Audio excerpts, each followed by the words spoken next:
Bueno, pues tiempo ya de entrevista, tal y como les habíamos adelantado. Hoy mantenemos conversación con Cristina Calero, que es diputada, como ya saben, del Grupo Nacionalista de Coalición Canaria del Gobierno de Canarias. Muy buenas tardes, Cristina. Buenas tardes, Paola. Buenas ¿Qué tardes tal? Y muy bienvenida. Muchas gracias. La verdad es que aquí siempre nos sentimos como en casa. Bueno, pues eso es un placer y desde luego que es muy importante tenerlos por aquí con nosotros cada X tiempo para hablar y actualizar, ¿no?, muchísimos asuntos que tienen que ver en tu caso especialmente, aunque hablaremos de muchas cosas, pero especialmente con temas educativos y con temas de inclusión, de discapacidad y todos estos temas, insisto, tan importantes. Y a raíz precisamente, Cristina, de esas imágenes que veíamos de esa visita del consejero de Poli Suárez, consejero responsable de Educación del Gobierno de Canarias, que hombre, pues siempre es bueno, ¿no?, que vengan a visitarnos, que se pasen por la isla, por Lanzarote, por los diferentes centros educativos y vean de primera mano, ¿no?, la realidad y las carencias que tienen determinados centros educativos. Creo, Cristina, que van a mantener de hecho hoy una reunión con el propio consejero. ¿Qué se va a abordar en esa reunión, Cristina? Bueno, antes que nada me gustaría agradecer al consejero Poli Suárez, que atendió tanto las demandas que hacíamos en el Parlamento de Canarias como en el Cabildo de Lanzarote con la situación en general de la infraestructura educativa de la isla de Lanzarote. Sabemos que tenemos mucha tarea pendiente en materia de infraestructura. No sé si recordarán que nosotros teníamos un plan de infraestructura que era como nuestra hoja de ruta. Ese plan se queda aparcado por el anterior gobierno y nos encontramos con que tenemos centros obsoletos, centros que se han quedado pequeños, hay carencia también de la creación de nuevos centros. Entonces lo que le planteábamos al consejero, tanto la consejera de Educación, Ascensión Toledo, como yo era, oye, vamos a iniciar los pasos de visitar todos los centros educativos de la isla, recoger el guante también de los equipos educativos, porque al final son ellos los que cuentan su día a día y las necesidades que tienen los centros. Y lo que abordaremos hoy en un encuentro con el consejero precisamente es una de las situaciones que más nos preocupaban, que era el Instituto de Altavista. Es un centro que tiene pendiente la creación de un aulario, también tiene que acondicionar todo lo que viene a ser la infraestructura de centro a esa condición de centro educativo de secundaria, ya sea un laboratorio, las canchas, los propios departamentos del profesorado. Entonces sabemos que es una tarea pendiente y ahora queremos ver, oye, ¿cuáles son los pasos a seguir en materia de infraestructura? Había una reunión, hablando de los centros educativos de la isla, Cristina, había una reunión reciente, es bastante reciente, de los diferentes parlamentarios de Coalición Canaria con el propio consejero, creo recordar, para abordar la situación del colegio de Costa Teguise, del futuro nuevo colegio de Costa Teguise. ¿Cuál es la situación actual? ¿En qué punto se encuentra ese proyecto? Es otro de los centros que también son claves para los próximos años en el desarrollo de Lanzarote y La Graciosa. Abordamos la situación, tanto David Toledo como el propio presidente del Cabildo, Osvaldo Betancor, y yo, porque sabíamos que se estaba retrasando el desarrollo de este proyecto. Entonces nos sentábamos con el consejero de Educación, con Poli Suárez, para ver en qué estado se encontraba. La situación actual es que el proyecto tiene que acometer una serie de modificaciones y se prevé que salga a licitación en pocos meses. Esperemos que antes de verano ya salga a licitación. Entonces es una noticia que tendremos que celebrar, aunque yo siempre lo pongo en cuarentena, porque sabemos que ahora mismo el contexto de los proyectos, las obras, se va retrasando ya sea por transporte, materiales, encarecimiento de los propios materiales, que hacen siempre que una obra se tenga que reajustar, pero ojalá salga antes de verano esa licitación. Estaba tratando de localizar, porque ayer llegaba, creo que era ayer cuando llegaba una nota de prensa justamente por parte del consejero del Gobierno de Canarias anunciando, no recuerdo el número exacto, eso es lo que estaba tratando de localizar, de nuevas aulas en clave en el conjunto de Canarias. No sé, Cristina, si en Lanzarote hay proyectadas, hay intención de incrementar ese número de aulas en clave, porque creo que también es una demanda, ¿no?, para favorecer todo esto que tiene que ver con la inclusión. Al igual que no creo que se me dan a caer los anillos en reconocer si hay cosas que se hicieron bien por el anterior gobierno y otras no. Lo cierto es que en Lanzarote sí que se construyeron 11 aulas en clave nuevas de la legislatura pasada, pero lo que nosotros planteábamos es que esto se hiciera a través de una hoja de ruta, que no se parchearan los centros. Entonces, esta es una de las situaciones que ha abordado la actual consejería. Si no recuerdo mal, creo que son 45 aulas en clave que se van a implementar en el archipiélago el próximo curso, y todavía no nos han pasado ese mapa educativo para saber en qué centro se va a implementar. Una aula en clave es un recurso vital para un centro educativo, porque ahí tú reúnes a todos los especialistas Y ojo, cualquier niño o niña no tiene por qué estar todas las horas dedicadas al aula en clave, pero sí es un recurso para complementar aquellas necesidades que necesite una atención urgente, complementarlo en el aula en clave. Entonces es un recurso que para los centros es bastante atractivo y sobre todo solvente en promocionar el aprendizaje de quienes más lo necesitan. Y porque claro, bueno, es que de hecho hablaba recientemente con Ateneri de Lanzarotea, sí, y hablábamos de todo este tipo de cosas, y en su caso es verdad que el niño finalmente ha tenido que ir a un centro específico en este caso, pero es verdad que antes de un aula en clave también existen auxiliares que pueden estar en un aula ordinaria para ayudar puntualmente, ¿no?, en este caso con estos niños de necesidades especiales, pero que quizás no tengan un grado tan importante como para pasar a un aula en clave. ¿El tema de los auxiliares también es algo que se está reclamando, Cristina? Sí, no solo se está reclamando, sino que también lo abordábamos con la Consejería de Educación. Ahora mismo había un problema con el contrato de este tipo de auxiliares porque no es personal de la Consejería de Educación, es un contrato subcontratado, ¿vale?, con otra empresa. Entonces, el contrato se encontraba en un estado prorrogado, la Consejería de Educación aprovechaba la ocasión de, oye, ya que tenemos que crear un nuevo contrato, vamos a revisar las condiciones de esos pliegos. Y esto es súper interesante porque permite, por ejemplo, abrir la posibilidad de si esos auxiliares se pueden ampliar las horas o no se puede ampliar, de si pueden recibir formación, y al final son un recurso vital, pero ojo, recalco, los auxiliares educativos no es el único recurso que necesitan los centros. Y te pongo el ejemplo, el Centro Educativo de Virgen de los Volcanes, el Cole de Taiche, que siempre conocemos nosotros, que también lo visitábamos con uno de los directores, en este caso de ordenación del Gobierno de Canarias.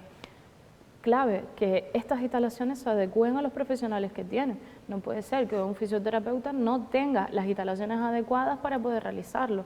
O Instituto César Manrique, que es un centro que es preferente motórico, es decir, el alumnado que tiene movilidad reducida va a tener ese centro de referencia. Pues habrá que hacer actuaciones en materia de accesibilidad y sobre todo lo que te comentaba antes. Los centros quedan obsoletos porque las necesidades van cambiando. Claro. Y por suerte cada vez somos una sociedad más abierta y más consciente de que tenemos que atender este tipo de prioridades. Entonces, ahora mismo, que se implemente también el tema de los auxiliares educativos lo antes posible, sí, pero que se acompañe también de infraestructura. Claro, desde luego, que sí, te comentaba lo de los auxiliares porque Ateneri me decía, hasta donde yo sé, no es que no exista formación, no es que no haya gente formada, es que hay gente para trabajar, pero no sé por qué razón no las estaba incluyendo en los diferentes centros educativos. Ahora me has respondido un poco con esto del tema del contrato y que estaba prorrogado y todo este tipo de cosas. Y también es cierto, yo también hablaba con Ateneri, de hecho las acompañaba en la pasada marcha que tenían por el Día Internacional del Autismo, que celebramos el sábado en Arrecife, y tengo que confesar que también me llena de orgullo que ellas hayan llegado tan lejos, porque junto 8 asociaciones juntas en Lanzarote que se pongan de acuerdo para realizar esa reivindicación conjunta es algo que merecen poner en valor, porque son personas que trabajan como hormiguitas, como digo yo, día a día, reivindicando los derechos no solo de sus hijos, sino también en general de toda la familia, y esto hay que recalcarlo.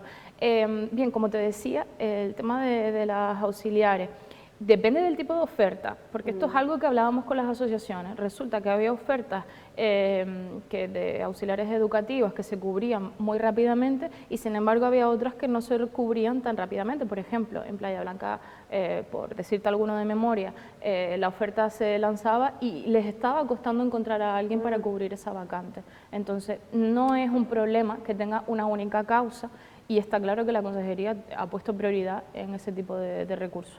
Bueno, pues haremos un seguimiento también, porque como bien dices es fundamental, siempre acompañado de esas otras tantas cosas que estás comentando, Cristina. Para pasar ya a otro tema, pero así con todo lo que me has comentado, aunque me temo la respuesta, si yo te preguntase si la educación es inclusiva realmente en la isla de Lanzarote, ¿cuál sería tu respuesta o cuál es tu respuesta? Bueno, yo diría que depende. Y te lo digo no solamente porque ahora me estoy dedicando en política, ni porque quiera decirlo políticamente correcto, sino porque soy profe y me consta que los equipos educativos están haciendo un esfuerzo brutal por hacer que las aulas sean inclusivas, y eso es una tarea que no siempre es visible de fuera. Es decir, cuando nosotros hablamos de inclusión, hablamos también de una atención personalizada, y eso nunca se tiene en cuenta. O sea, cuando hablamos de inclusión en el ámbito educativo, se trata de que tengamos los recursos para atender de forma individual a ese alumnado y que pueda acceder, al igual que el resto, a un aprendizaje correcto. Si yo no te doy las herramientas para que puedas eliminar las barreras que impiden tu aprendizaje, esto no es inclusivo tampoco. Entonces, el alumnado necesita de especialistas, de infraestructuras, de metodología, de profesorado que esté formado, de profesorado que esté concienciado, y eso te puedo decir que también lo tenemos. Bueno, pues una buena noticia por esta última parte. Desde luego son muchas cosas, ¿no?, que engloban un todo, que al final es esa inclusión, pero bueno, por lo menos yo creo que lo que es la concienciación en general, tanto de la sociedad como a nivel político, se está consiguiendo, lo cual es un gran paso, desde luego, ¿no? Llegamos un poco tarde, yo creo, sí, pero es un gran paso. Es un gran paso, pero sabemos que tenemos tarea pendiente. Mucha. Y esto lo hablaba precisamente esta semana en el Parlamento. Hemos dado algunos pasos adelante, ¿vale? Pero no nos podemos ni estar poniendo medallas, ni estar perdiendo el tiempo en regodearnos en lo que hemos conseguido. Hay que estar mirando cuál es el resto de la escalera que nos queda por subir y qué tareas tenemos pendientes. Porque al fin y al cabo no somos conscientes de que cuando una persona tiene una discapacidad, y depende de un papel, de un trámite administrativo, de un especialista, cuando está en una lista de espera, es que su vida depende de ello, claro. Su día a día depende de ello. Entonces, no vale las excusas, no vale estar pensando o qué es lo que viene luego o ponernos una medalla. No, esto hay que atenderlo y las personas necesitan certezas y soluciones. Y otro pasito más, Cristina, en esa escalera, como tú has dicho, es que recientemente se ha aprobado, y decías antes lo de que se han puesto en común y de acuerdo esas 8 asociaciones, en este caso lo podemos trasladar curiosamente, porque no suele ser así, también al Parlamento de Canarias. Todos los grupos políticos se pusieron de acuerdo para aprobar esa tarjeta acreditativa del grado de discapacidad. ¿Qué va a suponer, Cristina, para estas personas que se haya aprobado esta tarjeta? Curiosamente nos hemos puesto de acuerdo y decía, esto es a lo que se viene a política. Creo que la política es una herramienta para debatir y buscar puntos de acuerdo y de encuentro, porque esto es lo que está demandando la ciudadanía. Tú tienes un problema y quieres que te lo resuelvan. Te da igual los debates políticos. Y esto, aunque el gobierno de Canarias lo había anunciado justamente este preciso mes, tanto el presidente del gobierno, Fernando Clavijo, como la consejera Candelaria Toledo, era un acuerdo que se había tomado en la propia Comisión de Discapacidad del Parlamento de Canarias, el hecho de aprobar la tarjeta acreditativa. ¿Esto qué supone para alguien que no esté en contacto con este mundo? Pues significa que una persona no tiene que llevar un papel para cualquiera de los trámites de su vida diaria que acredite que tiene una discapacidad.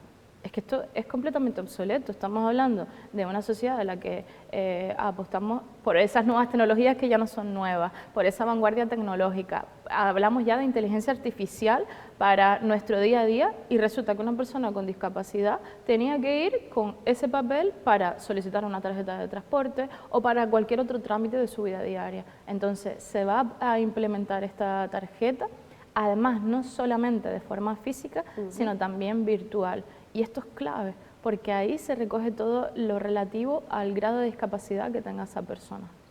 Pues de luego que es un gran paso, un gran avance, porque además veía, Cristina, en esa misma nota de prensa donde enviaban la aprobación de esa tarjeta acreditativa, decían que más de 162.000 personas en el conjunto de Canarias están reconocidas con algún tipo de discapacidad. Sí, eso lo comentaba en el Parlamento, porque a veces no somos conscientes qué cantidad de personas con algún tipo de discapacidad hay en Canarias. Y ojo, me gusta matizar cuando hablamos de discapacidad, siempre se engloba como en un todo y nunca se tiene en cuenta que es muy variable el colectivo. Las particularidades, claro. Pero es que no solo, y hasta 2 personas que tengan la misma tipología de discapacidad son personas con nombre propio, con circunstancias y contextos completamente diferentes.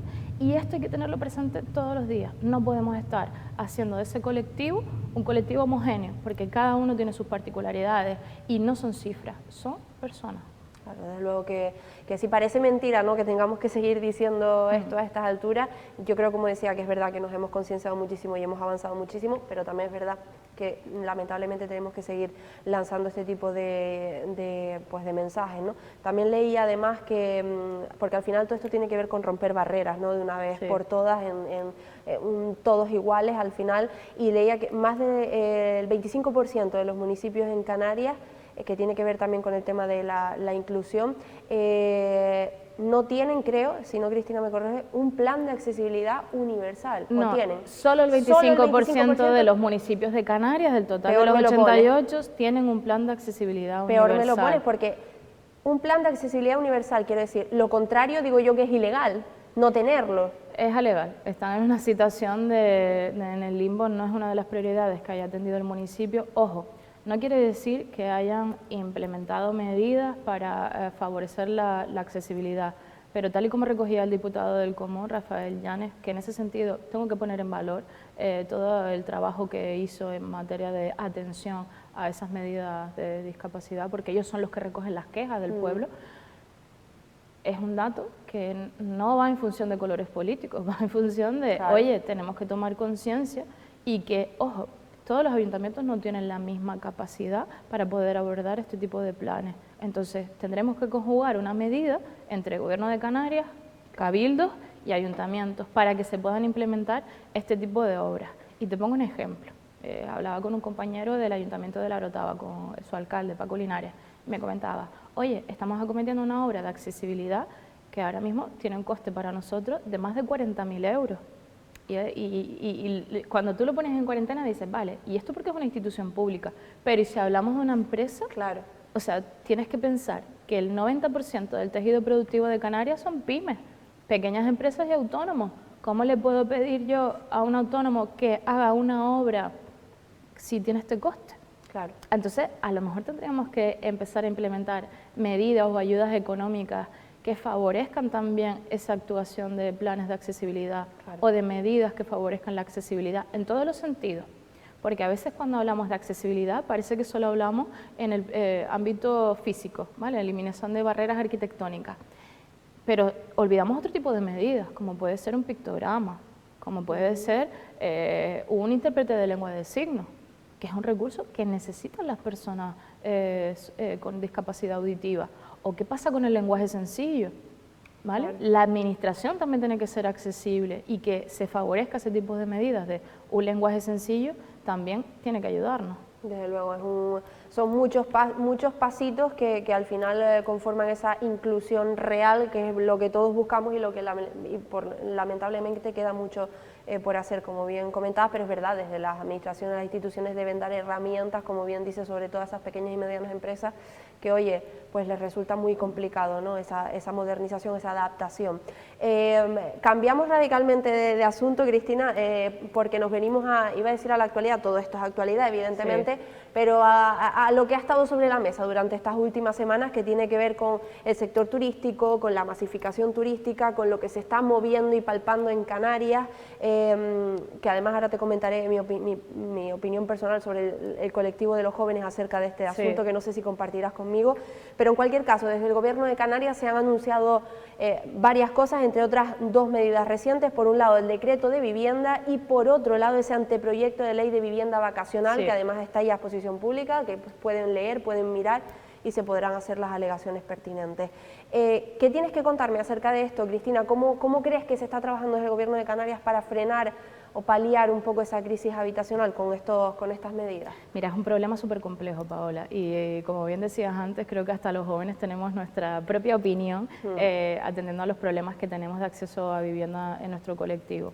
Mira, el Gobierno de Canarias lo ha tenido como prioridad desde que comenzó esta legislatura. De hecho, sacar adelante un decreto de vivienda y un anteproyecto de ley en tan poco tiempo, recuerda que el Gobierno solo lleva 8 meses, demuestra que ha sido una prioridad desde que comenzaron. Y sí es cierto que hay algo que hay que poner en valor y es el cambio de paradigma. En vez de estar discutiendo los problemas, que seguimos discutiendo los problemas, también estamos discutiendo soluciones. Y esto es importante, pero tenemos que tener en cuenta que son multicausales, hay múltiples causas que causan estos problemas que no tienen solamente que ver con el turismo, tiene que ver también con la oferta de esa vivienda privada, de que la carencia quizás de un marco legislativo que dé seguridad a los propietarios hacen que prefieran retirar la vivienda del mercado y que no la pongan a disposición. Y sobre todo un problema coyuntural en Canarias y que venimos arrastrando de hace años y es el planeamiento. Los retrasos en el planeamiento ocasionan a veces que esas parcelas no estén disponibles o tarden mucho en tener disponibilidad para la creación de vivienda. ¿Qué es lo que ocurre, por ejemplo, con el decreto de vivienda, que era una de las dos cuestiones que planteaba? El decreto de vivienda tiene en cuenta la particularidad de las 8 islas, y esto es súper importante para nosotros, porque al igual que Lanzarote o Tenerife tienen problemas a la hora de ofertar vivienda porque tenemos una población que va creciendo de forma desmedida, lo cierto es que las islas del Hierro o de La Palma lo tienen precisamente al contrario. Entonces, ¿cómo conjugas una solución para todo? Pues intentando flexibilizar las reglas. Ojo, teniendo en cuenta siempre, el planeamiento no va a cambiar y el ayuntamiento sigue teniendo la potestad de ese uso de suelo, y además puede presentar alegaciones en lo que viene a ser el trámite. Y esto es clave, porque no va a cambiar absolutamente el marco legislativo como venían diciendo la oposición en este sentido. ¿Por qué es importante flexibilizarlo? Porque, por ejemplo, decían, oye, es que vamos a carecer de usos públicos. Esto no es cierto. Tú, por ejemplo, tienes una parcela en Arrecife que quieres destinar a vivienda. Oye, ¿en Arrecife tendremos parcelas para eso? Sí, pero es que a lo mejor en el Hierro no tienes parcela para vivienda, pero sí que tienes una parcela que iba a ser destinada a uso educativo y que no la necesitan. ¿Qué es lo que permitiría? Pues que se pudiera destinar a vivienda en vez de destinarlo a lo que viene a ser un uso educativo, pero sí que permite flexibilizarlo. Ojo, esto no quiere decir que nos quedemos sin recursos educativos, lo que quiere decir es que teniendo una parcela que no le vas a dar uso, puedas acometer vivienda. Otra cuestión, por ejemplo, y es que en materia de parcelas turísticas, su uso no va a cambiar, va a seguir siendo turística. Lo que se está intentando es que si se va a acometer una actuación en elaboración de vivienda, el 10% se destine, por ejemplo, a vivienda social. Y esto es importante por dos sentidos. Primero, porque se construye vivienda social, y hay que tener en cuenta que la administración pública no va a ser la única que tenga la capacidad de crear vivienda social. Es más, esto se ha puesto de manifiesto en muchos titulares. Si nosotros pretendiéramos que la administración pública fuera la única que construyera vivienda de protección oficial, nos faltarían manos. Claro. Entonces, necesitamos tirar también de esa construcción de forma privada. Esa voluntad externa, digamos. Sí. Exacto, y esto es clave porque también genera empleo, claro, que a veces se nos olvida, ¿vale? Entonces, el sector de la construcción sigue dando empleo en Canarias. Entonces, conjugar el origen público y el origen privado de esas viviendas va a permitir que se acelere la construcción de las mismas. No podemos estar esperando 20 años a que se construyan viviendas en Canarias. Que es lo que ha ocurrido, sí, si no más en este caso. Y lo que comentabas luego en cuanto al decreto vacacional, ha sido una decisión valiente de este gobierno, y además lo han realizado en forma de anteproyecto de ley. Se han reunido con todas las entidades insulares, los cabildos han sabido de esto, tanto la FECAM como a través de una reunión explícitamente con cada cabildo. ¿Por qué es importante regular el uso de la vivienda vacacional? Tenemos que tener en cuenta que hay que distinguir distintos tipos de perfiles, tanto los grandes tenedores como esas pequeñas empresas que se dedican en Canarias al turismo, que los hay, ya sean guías turísticos, familias que tengan una casa en alquiler vacacional, y esto genera economía. Entonces, tener ese proyecto de ley en el que se puedan hacer alegaciones, en el que se pueda conjugar soluciones, es vital para Canarias. Pero tienes que tener en cuenta que no hay una única causa para que los jóvenes o los no tan jóvenes no tengamos vivienda. Entonces, totalmente. De hecho, en el Parlamento de Canarias hay una comisión, que es la Comisión de Reto Demográfico. Vamos a tener que realizar un estudio a medio plazo, también soluciones a corto plazo, pero sobre todo a largo plazo de qué modelo de islas queremos y a dónde queremos llevar. Pues sí, desde luego que sí, para que no nos pille el toro, como se suele decir, y como nos ha ocurrido ya en todos estos asuntos que estamos comentando. Cristina, tenemos que despedirnos. Sí. Muchísimas gracias por estar en una nueva ocasión con nosotros y por hablar, insisto, de temas tan importantes, de los que no se suele hablar tanto, pero que son importantísimos, como es la educación, la discapacidad, la inclusión y esto último también, por supuesto, también la vivienda. Muchas gracias. Gracias a ustedes. Gracias. Y a todos ustedes, nada, no se marchen, que en unos instantes estamos de vuelta en tiempo de tertulia de periodistas para terminar la jornada y para debatir, pues por ejemplo, sobre estos últimos temas que hemos estado comentando y la manifestación que está ya a la vuelta de la esquina del 20 de abril. Hasta ahora.